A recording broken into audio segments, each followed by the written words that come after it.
ನಮಸ್ಕಾರ ವೀಕ್ಷಕರೇ, ಎಸ್ಎಂ ಸುದ್ದಿ ಮಿತ್ರ ಚಾನೆಲ್ಗೆ ಸ್ವಾಗತ ಸುಸ್ವಾಗತ. ಜಮಖಂಡಿ ನಗರದ ಮಹಾಸಾಧ್ವಿ ಹೇಮರೆಡ್ಡಿ ಮಲ್ಲಮ್ಮ ದೇವಸ್ಥಾನದ ಅಡಿಗಲ್ಲು ಸಮಾರಂಭ ದಿನಾಂಕ 29/12/2025 ವೇಮ ವಿಕಾಸ ವೇದಿಕೆ ಜಮಖಂಡಿ ಅಧ್ಯಕ್ಷರಾದ ಡಾ. ರಂಗಣ್ಣ ಸೋನ್ವಾಲ್ಕರ್ ಇವರ ನೇತೃತ್ವದಲ್ಲಿ ನಡೆದ ದಿವ್ಯ ಸಾನ್ನಿಧ್ಯ ಶ್ರೀ ಶ್ರೀ ವೇಮಾನಂದ ಮಹಾಸ್ವಾಮಿಗಳು ಮಹಾಯೋಗಿ ಹೇಮನ ಸಂಸ್ಥಾನ ಮಠ ರೆಡ್ಡಿ ಗುರುಪೀಠ ಯೆರಹೊಸಹಳ್ಳಿ ತಾಲೂಕಾ ಹರಿಹರ.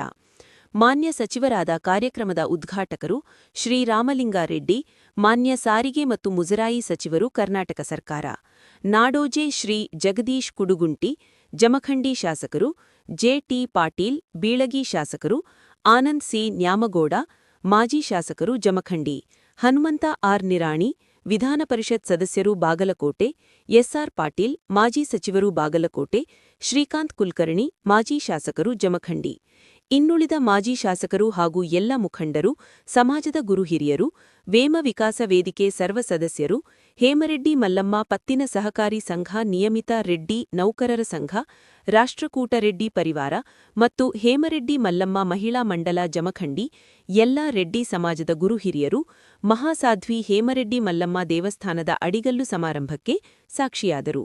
ವರದಿ ಶ್ರೀಕಾಂತ್ ಮಠಪತಿ.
ನೀವು ಒಡಿ ಮಾಡ್ಬಿಡ್ರಿ ಸರ್. ಒಂದು ಮೊಬೈಲ್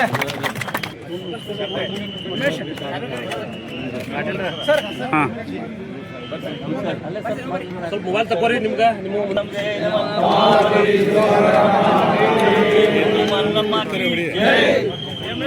ಮಾತಾ ಕಿ ಮಾತಾ ಕಿ ಸರ್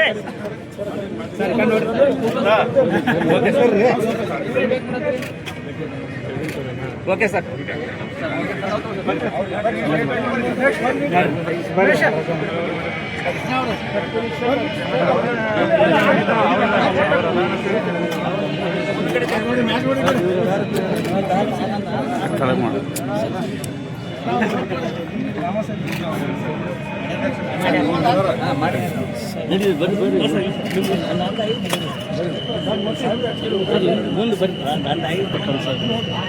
ಸರ್ ಏನು ತೆಗಿತೀರಿ ಕಾಲ ಎಲ್ಲಿ ತೆಗೀರಿ ಕಾಲ ಅದನ್ನು ಮಾದೇಗೌಡ್ರ ಸರ್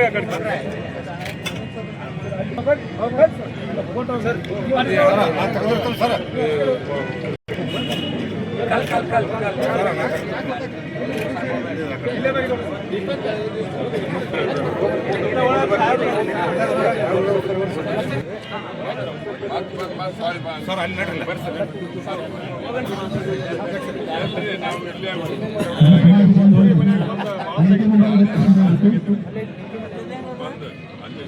ಚಲೋ ಚಲೋ ಚಲೋ ಚಲೋ ಚಲೋ ಚಲೋ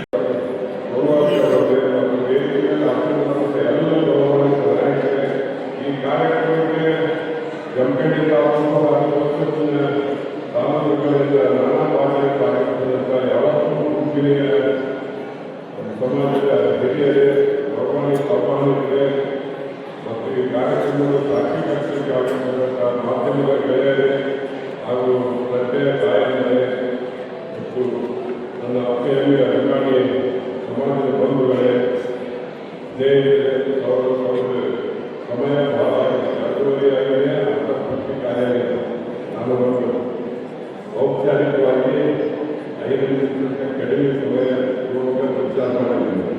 ಇವತ್ತು ಬಹಳ ನಮ್ಮ ಅಧ್ಯಕ್ಷರು ಮತ್ತು ಸೋಮಾವರವರು ಪ್ರಾಸ್ತಾವಿಕವಾಗಿ ಮಾತನಾಡುವ ಜೊತೆಗೆ ಬಹಳ ಮುಂದಿನ ದಿನಮಾನಗಳಲ್ಲಿ ನಾವು ಯಾವ ರೀತಿಯಾಗಿ ಸಮಾಜವನ್ನು ಸಂಘಟಿಸಬೇಕು ಮತ್ತು ಇಂಥ ಅನೇಕ ಕಾರ್ಯಕ್ರಮಗಳಿಗೆ ಹೇಗೆ ಒತ್ತು ಕೊಡಬೇಕನ್ನೋ ಬಗ್ಗೆ ಬಹಳ ವಿಶೇಷವಾಗಿದೆ. ಇವತ್ತು ಬಹಳ ಸಂತೋಷ ತಾವೆಲ್ಲರೂ ಸೇರಿ ಹೇಮರೆಡ್ಡಿ ಮಲ್ಲಮ್ಮನ ದೇವಸ್ಥಾನವನ್ನು ನಿರ್ಮಾಣ ಮಾಡಬೇಕು ಅಂತ ಹೇಳಿ ಏನು ಆಲೋಚನೆ ಇಟ್ಕೊಂಡು ಇವತ್ತು ಪೂಜಾರ ನೇತೃತ್ವದಲ್ಲಿ ಮತ್ತು ನಮ್ಮೆಲ್ಲರ ಹಿರಿಯ ಸಚಿವರು ರಾಮಲಿಂಗ ರೆಡ್ಡಿ ಸಾಹೇಬರನ್ನು ಕರೆಸಿ ಆ ಒಂದು ಕಾರ್ಯಕ್ರಮಕ್ಕೆ ಚಾಲನೆ ಕೊಟ್ಟಿದ್ದೀವಿ. ಮೊದಲಿಗೆ ನಾವು ಈ ಕಾರ್ಯಕ್ರಮದ ಸಂಘಟನಾಕಾರರಿಗೆ ನಾವು ಅಭಿನಂದನೆಗಳನ್ನು ಸಲ್ಲಿಸಲಿಕ್ಕೆ ಬಯಸ್ತೇವೆ. ಈ ಒಂದು ಕಾರ್ಯ ಬಹುಶಃ ಇನ್ನೂ ಕಟ್ಟಿ ನಮ್ಮ 2 ವರ್ಷ ಆಯಿತು ಆದರೆ ಇಲ್ಲಿವರೆಗೆ ಕಾರ್ಯಾಲಯ ಉದ್ಘಾಟನೆ ಮಾಡಲಿಕ್ಕೆ ಸಾಧ್ಯ ಆಗಿಲ್ಲ. ಅದನ್ನು ಕೂಡ ಇವತ್ತು ನೆರವೇರಿಸಿ ಈ ಒಂದು ಕಾರ್ಯಕ್ರಮವನ್ನು ಬಹಳ ಅಚ್ಚುಕಟ್ಟಾಗಿ ಬಹಳ ಶ್ರದ್ಧೆಯಿಂದ ಈ ಒಂದು ಕಾರ್ಯಕ್ರಮ ಮಾಡಿದ್ದೀರಿ. ನಮಗೆಲ್ಲರಿಗೂ ಕೂಡ ನಾನು ಅಭಿನಂದನೆಗಳನ್ನು ಸಲ್ಲಿಸ್ತೀನಿ. ಹೇಮರೆಡ್ಡಿ ಮಲ್ಲಮ್ಮನ ದೇವಸ್ಥಾನ ನಮ್ಮೆಲ್ಲರಿಗೂ ಕೂಡ ಒಂದು ಶಕ್ತಿ.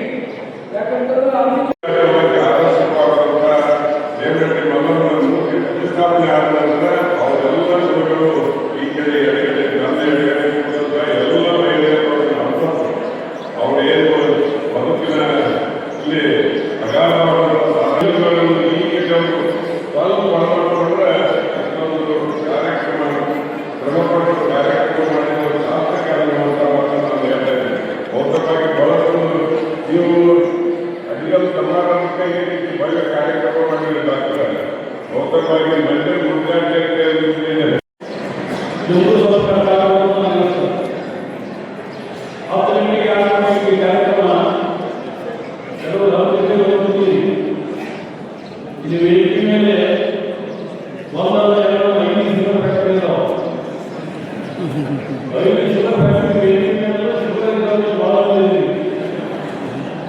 ಮಧ್ಯಾಹ್ನ ಸಮಯ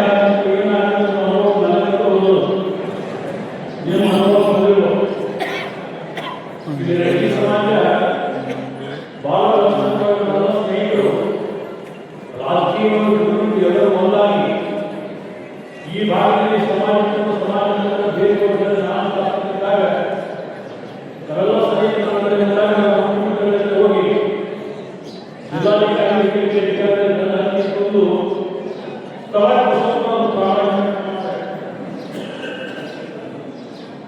ಅದೇ ರೀತಿ ಸರ್ಕಾರದ ಗುರುತು ಬೇಕು ಅನ್ನುವಾಗ ನಮ್ಮ ಆತ್ಮೀಯ ಸಹಿತ ನಮ್ಮ ಮುಖಂಡರಾದ ಎಂ.ಪಿ. ಶ್ರೀ ವೆಂಕಟೇಶ್ ಕೋನಪ್ಪನವರ ಚರಿತ್ರೆ ನಾವು ನೋಡಿದಾಗ ಮೈಯೆಲ್ಲ ಜುಮ್ತದ. ಅಪ್ಪ ಅವ್ರು ಎಂಥ ಕಷ್ಟಗಳು ಕೊಟ್ಟರು ಅವರು, ಮನೆತನದವರಾಗಲಿ ಎಲ್ಲ ಆಗಲಿ. ಭರಮರೆಡ್ಡಿಯವರು ಹೇಗಿದ್ದರು, ಅವರೆಲ್ಲ ಕುಟುಂಬ ಪರವಾಗಿ ಹೇಗಿದ್ದರು ಕೂಡ ಚಿತ್ರೀಕರಣ ನಾವು ನೋಡಿದ್ದೀವಿ. ಬಹಳ ಕಷ್ಟಪಟ್ಟಿದ್ರು. ಎಷ್ಟೋ ಅಡುಗೆ ಮನೆಯಲ್ಲಿ ಎಷ್ಟೋ ಹಿಟ್ಟು ಬೀಸು ಹಿಡ್ಕೊಂಡು ಮನೆ ಕೆಲಸ ಮಾಡ್ಕೋದ್ರೊಳಗೆ ಅದರಲ್ಲಿಯೂ ದೇವರ ಭಕ್ತಿ, ಮಲ್ಲಿಕಾರ್ಜುನ ಭಕ್ತರಾಗಿದ್ದರು. ಕೊನೆಗೆ ಮಲ್ಲಿಕಾರ್ಜುನ ಅವಳ ಕ್ರಾಸ್ ನೋಡಿ ಕಡಿಕ ದರ್ಶನ ಕೊಟ್ಟು ಅವರ ಕಾರ್ಯದಲ್ಲಿ ಕೂಡ ಸಹಾಯ ಸಹಕಾರ ಮಾಡಿದರು ಶ್ರೀ ಮಲ್ಲಿಕಾರ್ಜುನ. ಟೈಮ್ ಭಾಳ ಇದೆ, ಹೆಚ್ಚಿಗೆ ಹೇಳಲಾರ್ದೆ ಹೇಮರೆಡ್ಡಿ ಮಲ್ಲಮ್ಮ ಕೇಳಿದರು ಮಲ್ಲಿಕಾರ್ಜುನ ದೇವರು ಬಂದು, ಏನು ನೀನು ವರ ಬೇಡ್ಕೊರವ, ನೀನು ಭಾಳಷ್ಟು ಭಕ್ತಿಯಿಂದ ಸೇವೆ ಮಾಡ್ತಿದ್ದು ವರ ಬೇಡು. ಅಲ್ಲಿ ವರ ಒಂದೇ ಬೇಡಿದ್ಲು, ನಮ್ಮ ರೆಡ್ಡಿ ಮನೆತನದ ಎಲ್ಲ ನನ್ನ ಮಕ್ಕಳಿಗೆ, ರೆಡ್ಡಿ ಮನೆತನದ ಎಲ್ಲ ನನ್ನ ಬಾಂಧವರಿಗೆ ಯಾವತ್ತೂ ಸುಖ ಸಂತೋಷ ನೆಮ್ಮದಿಯಿಂದ ಮಾಡು ಮತ್ತು ಅವರಿಗೆ ಸಾಕಷ್ಟು ಸಂಭ್ರಮಗಳನ್ನು ಕೊಟ್ಟು ಎಲ್ಲವನ್ನು ಯಾವತ್ತೂ ಅವರು ಬಡತನದಲ್ಲಿ ತೊಳಲಬಾರ್ದು, ಶ್ರೀಮಂತಿಗೆಯನ್ನು ಕೊಟ್ಟು ಕಾಪಾಡುತ್ತೆ ಬೇಡಿಕೊಂಡಳು ಶ್ರೀ ಹೇಮರೆಡ್ಡಿ ಮಲ್ಲಮ್ಮ. ಅವತ್ತು ನಡೆದ ನಾವು ನೋಡ್ತಾ ಇದ್ದೀವಿ. ಆ ಹೇಮರೆಡ್ಡಿ ಮಲ್ಲಮ್ಮರ ಒಂದು ಕೋರಿಕೆ ಮೇರೆಗೆ ಆ ಮಲ್ಲಿಕಾರ್ಜುನ ಇವತ್ತು ತಮಗೆಲ್ಲರಿಗೂ ಆಶೀರ್ವಾದ ಮಾಡಿ, ನಮಗೂ ಕೂಡ ನಿಮಗೂ ಕೂಡ ಆಶೀರ್ವಾದ ಮಾಡಿದ್ದಾನೆ. ತಾವೆಲ್ಲರೂ ಉನ್ನತ ಮಟ್ಟದಲ್ಲಿ ಒಳ್ಳೆಯವರಾಗಿ ಘನ ವ್ಯಕ್ತಿತ್ವವನ್ನು ಹೊಂದಿ ಒಂದು ದೊಡ್ಡ ಸಮಾಜ ಇದು ಇದ್ದಿದ್ದಾದರೆ ಅದು ರೆಡ್ಡಿ ಸಮಾಜ ಅಂತ ನಾನು ಹೇಳಲಿಕ್ಕೆ ಬಯಸ್ತಾ ಇದ್ದೇನೆ. ರೆಡ್ಡಿ ಸಮಾಜ ನಮಗೂ ಎಲ್ಲದರೊಳಗೆ ಒಳಗೊಂಡು ಎಲ್ಲ ಸಮಾಜದಲ್ಲಿ ಕೂಡ ತಾವು ಬೆರೆತುಕೊಂಡು ಎಲ್ಲರ ಒಂದು ಹಿತದೃಷ್ಟಿಗಾಗಿ ತಾವು ಯಾವತ್ತೂ ಕೆಲಸ ಮಾಡ್ತಾಯಿದ್ದೀರಿ. ನೀವು ಮಾಡುವಂಥ ಕೆಲಸಕ್ಕೆ ನಮ್ಮದು ಕೂಡ ಯಾವತ್ತೂ ಪ್ರೋತ್ಸಾಹ ಇದ್ದೇ ಇದೆ ಮತ್ತು ಸಹಾಯ ಸಹಕಾರ ಕೂಡ ಇದೆ ಅಂತ ನಾನು ಹೇಳ ಬಯಸ್ತಾ ಇದ್ದೇನೆ. ಈಗಾಗಲೇ ತಮಗೆ ಗೊತ್ತಿದ್ದ ವಿಷಯ, ಈ ಒಂದು ಕಲ್ಯಾಣ ಮಂಟಪ ಕಟ್ಟುವ ಪೂರ್ವದಲ್ಲಿ ಮೊದಲ ಗುರುವಳೆಯ ಸ್ವಾಮಿಗಳು, ಯಾಕೆ ನಾನು ಶ್ರೀಶೈಲ ಪೀಠಕ್ಕೆ ಸಂಬಂಧಪಟ್ಟವು ನೇರವಾಗಿ ಜಂಗಮ, ಶ್ರೀಶೈಲ ಪೀಠ ಜಂಗಮ ತಿಳ್ಕೊಂಡು ಹಿರಿಯರು ಗೊತ್ತು ಮೊದಲು ನನ್ನ ಕಡೆ ಬಂದು ಪ್ರಾರಂಭ ನಿಮ್ಮದೇ ಆಗಲಿ ಅಂತ ಹೇಳಿದೆ. ನಾನು ನನ್ನ ಭಕ್ತಿ ಸೇವೆಯನ್ನು ಈ ಒಂದು ಕಲ್ಯಾಣ ಮಂಟಪ ಕೊಟ್ಟಾಗ ಭಾಳ ಖುಷಿ ಆಯಿತು. ಇನ್ನು ಎರಡನೇದ್ದು ಕೂಡ ಬಂದಿದೆ. ಈ ಒಂದು ದೇವಾಲಯ ಹೇಮರೆಡ್ಡಿ ಮಲ್ಲಮ್ಮ ದೇವಾಲಯ ಭಾಳ ಅವಶ್ಯಕತೆ ಇದೆ. ಪೂಜೆ ಮಾಡ್ಕೊಂಡು ವಧುವರರು ಕೂಡ ನವದಂಪತಿಗಳು ಹೋಗಿ ಆ ಹೇಮರೆಡ್ಡಿ ಮಲ್ಲಮ್ಮ ದರ್ಶನ ತೆಗೆದುಕೊಳ್ಳಲಿಕ್ಕೆ ಒಂದು ದೇವಾಲಯ ಬೇಕಾಗಿತ್ತು.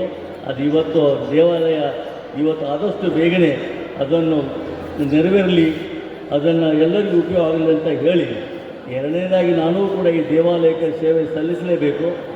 ನಾನು ವೈಯಕ್ತಿಕವಾಗಿ 2 ಲಕ್ಷ ರೂಪಾಯಿನ ಕೊಡಲಿಕ್ಕೆ ನಾನು ಬಯಸ್ತಾ ಇದ್ದೇನೆ. ಅಷ್ಟೇ ಅಲ್ಲ, ಶಾಸಕರ ಒಂದು ನಿಧಿಯಿಂದ ಒಂದು 5 ಲಕ್ಷ ರೂಪಾಯಿ ಕೊಡಲಿಕ್ಕೆ ನಾನು ಕೂಡ ತಯಾರಿದ್ದೇನೆ.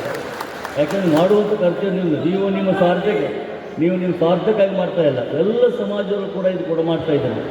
ಪ್ರಶಾಂತವಾದ ವಾತಾವರಣದಲ್ಲಿ ಸಮಗ್ರ ಎಷ್ಟೇ ಗಾಡಿ ಬಂದರೂ ಏನೇ ಬಂದರೂ ಕೂಡ ಯಾವ ತೊಂದರೆ ಆಗುವುದಿಲ್ಲ. ಭಾಳ ವ್ಯವಸ್ಥಿತವಾಗಿ ನೀವು ಇದನ್ನು ಸ್ವಚ್ಛವಾಗಿ ಇಟ್ಟುಕೊಂಡು ಭಾಳ ಚೆನ್ನಾಗಿ ನಡೆಸ್ತಾ ಬಂದಿರಿ.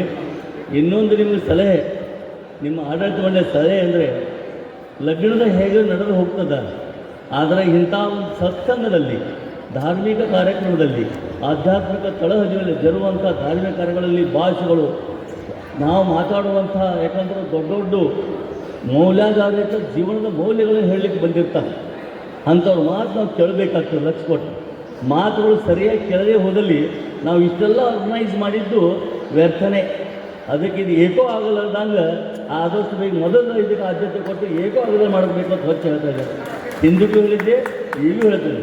ಆದರೆ ಮಾತ್ರ ಹಿಂದೆ RSS ಸಂಘದ ಕೂಡ ಭಾಳಷ್ಟು ಕಾರ್ಯಕ್ರಮ ನಡೆದು, ಅಲ್ಲಿ ನಡೆದಾಗ ಮಾತು ಸರಿಯಾಗಿ ಕೇಳದೆ ಹೋದಲ್ಲಿ ಏನಿಷ್ಟು ಮಾಡಿ ಇದು ಉಪಯೋಗ ಎಲ್ಲವೂ ವ್ಯರ್ಥ ಆಗ್ತದೆ. ಅದಕ್ಕೆ ಬಹಳಷ್ಟು ಮೊದಲು ನೋಟ್ ಕೊಡ್ರಿ. ಇದನ್ನು ಏಕೋ ಆಗಲ್ದಂಗೆ ಯಾರು ಇಂಜಿನಿಯರ್ ಎಕ್ಸ್ಪರ್ಟ್ ಕರ್ಕೊಂಬಂದು ಇದನ್ನು ಮಾಡಬೇಕು ಅಂತ ಹೇಳಿ ನಿಮ್ಮ ಜೊತೆಗೆ ಯಾವತ್ತೂ ನಾನು ಕೂಡ ಇದ್ದೇನೆ. ಮತ್ತು ಎಲ್ಲ ಒಂದು ಸಮೃದ್ಧಿಯಾಗಿ ನಾವು ಏನು ತಮ್ಮ ಸಮಾಜ ಸಮೃದ್ಧಿಯಾಗಿ ಬೆಳೀತಾ ಇದ್ದಕ್ಕೆ ನಾವು ಕೂಡ ಬೆಂಬಲಿಸ್ತೇವೆ ಅಂತ ಹೇಳಿ, ನಿಮ್ಮ ಸಹಕಾರ ನಮ್ಮೆಲ್ಲ ನಿಮ್ಮ ಸಹಾಯ ಸಹಕಾರ ಎಲ್ಲರಲ್ಲಿ ಇರಲಿ, ನಮ್ಮದು ಎಲ್ಲೂ ಸಹಕಾರ ಯಾವತ್ತೂ ಇರ್ತದೆ ಹೇಳಿ ನಮ್ಮೆಲ್ಲರಿಗೂ ಶುಭವನ್ನು ಕೋರಿ ನಾನು 2 ಮಾತಿಗೆ ವಿರಾಮ ಕೊಡ್ತಾ ಇದ್ದೀನಿ. ನಮಸ್ಕಾರ. ಜೊತೆಗೆ ಇಲ್ಲಿ ಹೇಮರೆಡ್ಡಿ ಮಲ್ಲಮ್ಮ ದೇವಸ್ಥಾನಕ್ಕೆ ಇವತ್ತು ಅಡಿಗಲ್ಲು ಸಮಾರಂಭ, ಸಮುದಾಯ ಭವನ ಕಟ್ಟಿ ಆಗಲೇ 2-3 ವರ್ಷ ಆಗಿರಬೇಕು ಎಕ್ಸಾಕ್ಟ್ ಆಗಿ. ನಾವು 2017ರಲ್ಲಿ ಇಲ್ಲಿ ರೆಡ್ಡಿ ಸಮಾವೇಶ ಮಾಡಬೇಕು ಅಂತ ಈ ಭಾಗಕ್ಕೆ ಬಂದಾಗ ಉದಿಪುಡಿಯವರು ನಮ್ಮನ್ನು ಕರ್ಕೊಂಡ್ಬಂದು ತೋರಿಸಿದ್ರು. ಅದಾದಮೇಲೆ ಒಂದು ಸಲ ಬಂದಿದ್ವಿ, ಅವಾಗಿನ್ನೂ ಕನ್ನಡ ಆಗ್ತಾಯಿತ್ತು. ಮತ್ತು ಉದ್ಘಾಟನೆ ಆಗಿ ಆ ಉದಿಪುಡಿಯವರು ಸಾಕಷ್ಟು ಅವರ ಶ್ರಮ ಪಟ್ಟಿದ್ದಾರೆ, ಅವರು ಅವರ ಸ್ನೇಹಿತರು ಮತ್ತು ಈ ಭಾಗದಲ್ಲಿರ್ತಕ್ಕಂಥ ಎಲ್ಲರ ಸಹಕಾರದಿಂದ ಈ ಒಂದು ಭವನ ಆಗಿದ್ದರಿಂದ ರೆಡ್ಡಿ ಸಮುದಾಯದವ್ರಿಗೆ ಅಲ್ಲ, ಈ ಭಾಗದಲ್ಲಿರ್ತಕ್ಕಂಥ ಎಲ್ಲ ಸಮಾಜದವ್ರಿಗೂ ಕೂಡ ಈ ಒಂದು ಸಮುದಾಯ ಭವನ ಅನುಕೂಲ ಆಗುತ್ತೆ ಅಂತ ಹೇಳಿ, ಮತ್ತು ಇವತ್ತು ಹೇಮರೆಡ್ಡಿ ಮಲ್ಲಮ್ಮ ದೇವಸ್ಥಾನವನ್ನು ಇವತ್ತು ಆಗಿದೆ. ಈಗ ಸಾಕಷ್ಟು ನಮ್ಮ ಸಮಾಜದವರು ಎಲ್ಲೆಲ್ಲಿದ್ದಾರೆ ಅಲ್ಲೆಲ್ಲ ಕೂಡ ಹೇಮರೆಡ್ಡಿ ಮಲ್ಲಮ್ಮ ದೇವಸ್ಥಾನಗಳನ್ನು ಕಟ್ಟೋದಕ್ಕೆ ಪ್ರಾರಂಭ ಮಾಡಿದ್ದಾರೆ. ಮತ್ತು ಇಲ್ಲೂ ಕೂಡ ಆ ವಿನ್ಯಾಸ ನೋಡಿದೆ, ಚೆನ್ನಾಗಿದೆ. ಆಮೇಲೆ ನನ್ನ ಕಡೆಯಿಂದ ಒಂದು ನಮ್ಮ ಮುಜರಾ ಇಲಾಖೆಯಿಂದ ಒಂದು 50 ಲಕ್ಷ ರೂಪಾಯಿ ಕೊಡ್ತೀನಿ ಇದಕ್ಕೆ ಅಂತ ಹೇಳಿ, ಆಗ ಇದು ಕಟ್ಟುವಾಗ ನಮ್ಮ ಸರ್ಕಾರ ಇರಲಿಲ್ಲ, ನಾನೇ ವೈಯಕ್ತಿಕವಾಗಿ 10 ಲಕ್ಷ ಕೊಟ್ಟಿದ್ದೆ. 10 ಲಕ್ಷ ಅಲ್ವಾ? ಆಮೇಲೆ ನಮ್ಮ ರೆಡ್ಡಿ ಸಂಘದಿಂದನೂ 10 ಲಕ್ಷ ಕೊಟ್ಟಿದ್ವಿ ಅನಿಸುತ್ತೆ. ಎಷ್ಟು ಕೊಟ್ಟಿದ್ದು ರೆಡ್ಡಿ ಸಂಘದಿಂದ? ಬೇಕಾ ರೆಡ್ಡಿ ಸಂಘದಿಂದ ಎಷ್ಟು ಕೊಟ್ಟಿದ್ವಿ? ಅಲ್ಲ ಅವಾಗ ಹಾಂ 10 ಲಕ್ಷ ಕೊಟ್ಟಿದ್ದರು ಕರ್ನಾಟಕ ರೆಡ್ಡಿ ಸಂಘದಿಂದ. ಮತ್ತು ರೆಡ್ಡಿ ನಮ್ಮ ಮತ್ತು ಇನ್ನೊಂದು ಈ ಭಾಗದಲ್ಲಿರ್ತಕ್ಕಂಥ ಎಲ್ಲ ಈಗ ನಮ್ಮ ಡಾಕ್ಟರ್ ನಾಯಕತ್ವದಲ್ಲಿ ಈ ಸಂಸ್ಥೆ ನಡೀತಾ ಇದೆ. ಡಾಕ್ಟ್ರು ಕೂಡ ಈ ಭಾಗದಲ್ಲಿರ್ತಕ್ಕಂಥ ಸಮಾಜದ ಜನಗಣತಿಯನ್ನು ಮಾಡ್ತಿದ್ದಾರೆ. ಮತ್ತು ಈ ಭಾಗದಲ್ಲಿ ಸಾಧ್ಯವಾದಷ್ಟು ಕೂಡ ಸಮುದಾಯದ ಭವನ ಕಟ್ಟಿದ್ದೀರಾ, ಹೇಮರೆಡ್ಡಿ ಮಲ್ಲಮ್ಮ ದೇವಸ್ಥಾನ ಕಟ್ಟಿದ್ದೀರಾ. ಸಮುದಾಯ ಭವನ ಕಟ್ಟೋಂಥ ಸಂದರ್ಭದಲ್ಲಿ ನಮ್ಮಲ್ಲಿ ಅಷ್ಟು ಇನ್ನೂ ಸಂಘಟನೆ ಇರಲಿಲ್ಲ. ಆದ್ದರಿಂದ ಉದುಪುಡಿ ಮತ್ತು ಅವ್ರ ಟೀಮ್ಗೆ ಸ್ವಲ್ಪ ಕಟ್ಟೋದಕ್ಕೆ ಸ್ವಲ್ಪ ತೊಂದರೆನೂ ಆಯಿತು, ಸ್ವಲ್ಪ ನಿಧಾನವೂ ಆಯಿತು. ಆದರೆ ಈಗ ಸಂಘಟನೆ ಆಗಿದೆ ಸಮಾಜ. ನಮ್ಮ ಡಾಕ್ಟ್ರಿಗೆ ದೇವಸ್ಥಾನ ಕಟ್ಟೋದಕ್ಕಾಗಲಿ ಅಥವಾ ಇನ್ನೇನಾದರೂ ಕಾರ್ಯಕ್ರಮ ಹಾಕ್ಕೊಂಡ್ರೆ ಕಟ್ಟೋದಕ್ಕೆ ನಮ್ತ ಕಷ್ಟ ಆಗೋದಿಲ್ಲ, ನಿಮ್ಮ ಜೊತೆ ಇಡೀ ಸಮಾಜ ಇರುತ್ತೆ ಅಂತ ನಾನು ಈ ಸಂದರ್ಭದಲ್ಲಿ ಹೇಳಿ, ನಾವೇನೇ ಮಾಡಲಿ, ಒಂದು ಹಾಸ್ಟೆಲ್ ಮಾಡಲಿ, ಒಂದು ಸಮುದಾಯ ಭವನ ಮಾಡಲಿ, ಒಂದು ಶಾಲೆ ಮಾಡಲಿ, ಕಾಲೇಜ್ ಮಾಡಲಿ, ಅದನ್ನೇ ನಮ್ಮ ಸಮುದಾಯಕ್ಕೆ ಒಂದೇ ಸಮುದಾಯಕ್ಕೆ ಅನುಕೂಲ ಆಗೋಲ್ಲ, ಎಲ್ಲ ಸಮುದಾಯಕ್ಕೂ ಕೂಡ ಅನುಕೂಲ ಆಗುತ್ತೆ. ನಮ್ಮ ಬೆಂಗಳೂರಲ್ಲಿರ್ತಕ್ಕಂಥ ಕೋರಮಂಗಲ ರೆಡ್ಡಿ ಸಂಘದ ಆವರಣದಲ್ಲಿ ಮತ್ತು ಇನ್ನೂ 5-6 ಕಡೆ ಸುಮಾರು 8,000 to 10,000 ಜನ ಮಕ್ಕಳು ಓದ್ತಾ ಇದ್ದಾರೆ. ಆ 8,000 to 10,000 ಜನ ಮಕ್ಕಳಲ್ಲಿ ನಮ್ಮ ಸಮಾಜದಲ್ಲಿರೋದು 1,000 ಕೂಡ ಇಲ್ಲ. ಉಳಿದಿರ್ತಂಥವರು ಬೇರೆ ಸಮುದಾಯಕ್ಕೆ ಸೇರಿರ್ತಕ್ಕಂಥವ್ರು. ಆದ್ದರಿಂದ ನಾವು ಏನೇ ಮಾಡಲಿ ನಮ್ಮ ಸಮುದಾಯ ಅಲ್ಲ, ಎಲ್ಲ ಸಮುದಾಯಗಳಿಗೂ ಕೂಡ ಅನುಕೂಲ ಆಗುತ್ತೆ ಅಂತ ನಾನು ಈ ಸಂದರ್ಭದಲ್ಲಿ ಹೇಳಿ, ಈ ಒಂದು ಸಮುದಾಯ ಭವನ ಕಟ್ಟೋದಕ್ಕೆ ಹಿಂದೆ ಜಾಗ ಸ್ಯಾಂಕ್ಷನ್ ಮಾಡಿಕೊಡೋದಕ್ಕೆ ಯಾರ್ಯಾರು ಕಾರಣಕರ್ತಿದ್ದಾರೆ, ಕಟ್ಟೋದಕ್ಕೆ ಯಾರ್ಯಾರು ಕಾರಣಕರ್ತಿದ್ದಾರೆ, ಮತ್ತು ಈಗ ಈ ಒಂದು ಮುಂದುವರಿಸ್ಕೊಂಡು ಹೋಗೋದಕ್ಕೆ ಈ ಹೊಸ ಒಂದು ತಂಡ ಡಾಕ್ಟರ್ ನೇತೃತ್ವದಲ್ಲಿದೆ. ನಿಮಗೆಲ್ಲ ಕೂಡ ಎಲ್ಲರ ಸಹಕಾರ ಇರುತ್ತೆ, ನಮ್ಮ ಸಹಕಾರ ಕೂಡ ಇರುತ್ತೆ ಅಂತೇಳಿ ಎಲ್ರಿಗೂ ಧನ್ಯವಾದ ಹೇಳಿ ನಾನು ಮಾತು ಮುಗಿಸ್ತೇನೆ. ಬಂಧುಗಳ ಹಲವಾರು ಕಾರ್ಯಕ್ರಮಗಳಿಗೆ ನಮ್ಮೆಲ್ಲ ಬಂಧುಗಳನ್ನು ಒಟ್ಟುಗೂಡಿಸಲು ನಮ್ಮೆಲ್ಲರ ಬಂಧುಗಳಿಗೆ ಸಹಾಯಕಾರಿಯಾಗಿ ನಿಲ್ಲಲಿ ಎಂಬ ಹಾರೈಕೆಯನ್ನು ಪೂಜ್ಯರ ಮುಖಾಂತರ ಈ ಒಂದು ಸಮೀಕ್ಷೆ. ಮೊದಲು ಇಲ್ಲಿ ಒಂದು RC ಪ್ಲಾಟ್ಗಳಲ್ಲಿ ಇಲ್ಲಿ 4 ಪ್ಲಾಟ್ಗಳನ್ನು ತೆಗೆದುಕೊಂಡು ದೇವಾಲಯವನ್ನು ನಿರ್ಮಿಸೋಣ ಅನ್ನೋಂಥ ಒಂದು ಯೋಜನೆ ಇತ್ತು. ನಾವು ಬಂದ ಮೇಲೆ ಎಲ್ಲ ಹಿರಿಯರನ್ನು ಕೂಡಿಸಿ ಅವರ ಅಭಿಪ್ರಾಯ ಹಾಗೂ ನಮ್ಮ ಗುರುಗಳ ಒಂದು ಇದರ ಅಭಿಪ್ರಾಯ ಕೇಳಿಕೊಂಡು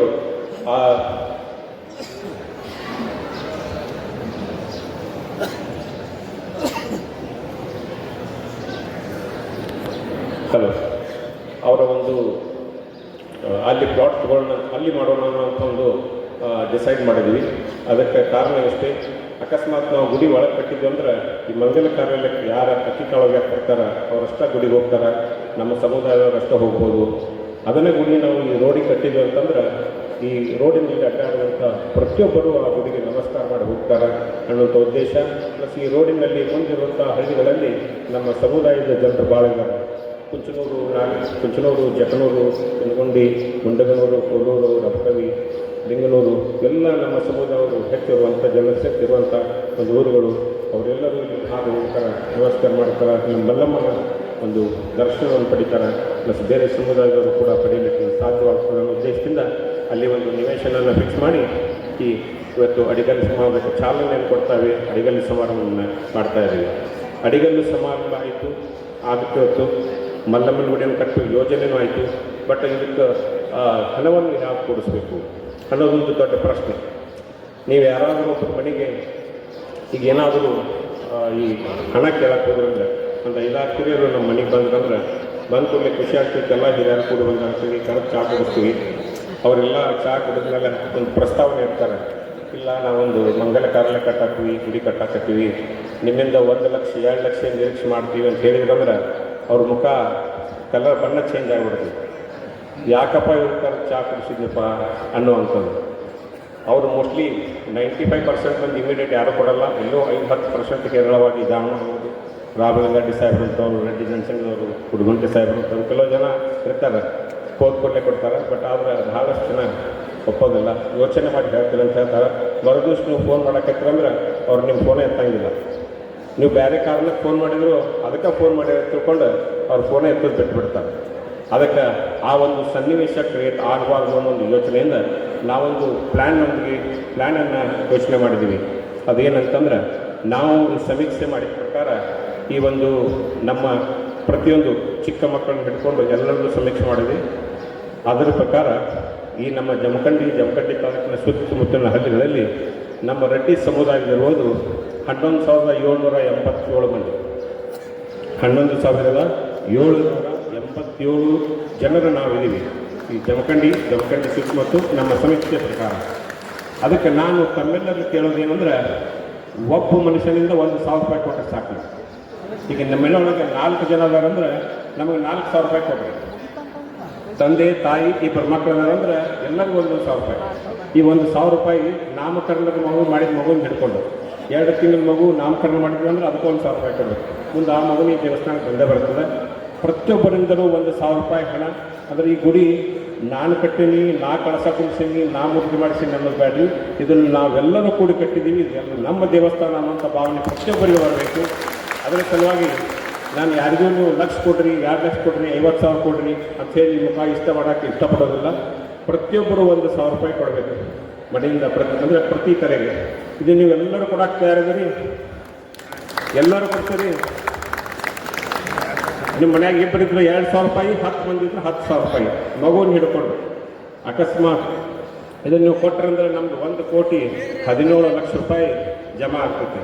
ನಮ್ಮ ಗುಡಿಗೆ ನಾವು ಪ್ಲ್ಯಾನ್ ಮಾಡಿರೋದು, ಅವ್ರು ಕೊಟ್ಟಿರೋದು 1,5 ಕೋಟಿ ರೂಪಾಯಿ ಖರ್ಚು ಮಾಡ್ತಿತ್ತು. ಅದಕ್ಕೆ ಉಳಿದ ಹಣವನ್ನು ನಾವು ಈ ನಮ್ಮ ಅತಿಥಿಗಳು ಏನಿದಾರಲ್ಲ ಅವರ ಒಂದು ಅನುದಾನದಿಂದ ಪಡೆದುಕೊಳ್ಳೋಣ, ಈ ಗುಡಿಯನ್ನು ಕಟ್ಟೋಣ.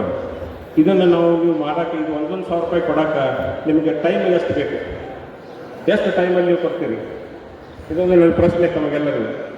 15 ದಿವಸ, 1 ತಿಂಗಳು ರೀ, 1,000 ರೂಪಾಯಿ ಕೊಡೋದು ಪ್ರತಿಯೊಬ್ಬರ ತೆಲೆಗೆ ಎಷ್ಟು ಟೈಮ್ ಬೇಕು ನಿಮಗೆ?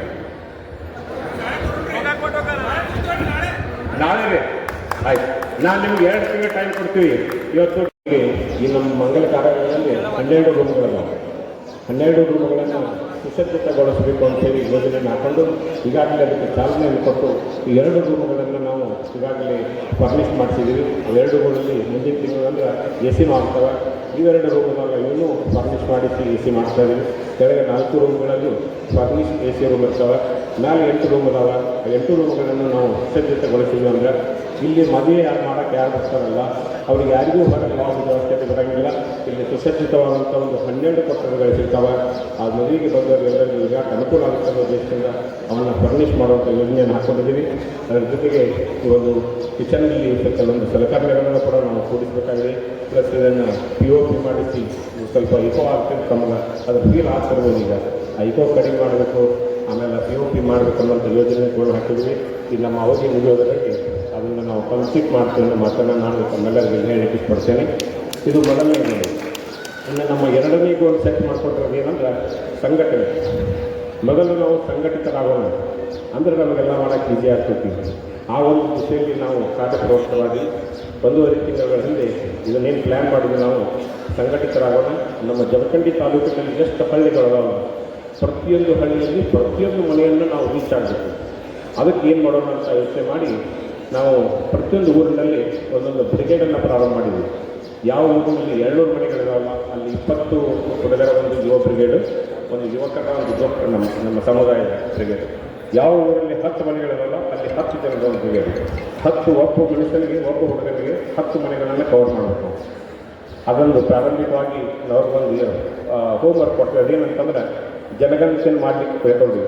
ನಮ್ಮ ಜಮಖಂಡಿ ತಾಲೂಕಿನ ರೆಡ್ಡಿ ಸಮುದಾಯದ ಎಲ್ಲ ಜನರ ಒಂದು ಜನಗಣತಿ, ಎಲ್ಲ ಜನರನ್ನು ನಮಗೆ ಗೊತ್ತಿರಲಿ, ಪ್ರತಿಯೊಂದು ಕುಟುಂಬದ ವಿವರ ನಮಗೆ ಗೊತ್ತಿರಲಿ ಅಂತೇಳಿ ಜನಗಣತಿಯನ್ನು ಮಾಡಲಿಕ್ಕೆ ಅವರಿಗೆಲ್ಲರಿಗೂ ಒತ್ತು ಕೊಟ್ಟಿವಿ. ಒಂದು ಫಾರ್ಮನ್ನು ಮಾಡಿ ಒಂದು ಹೇಮರೆಡ್ಡಿ ಮಲ್ಲಮ್ಮ ತಾಯಿಯ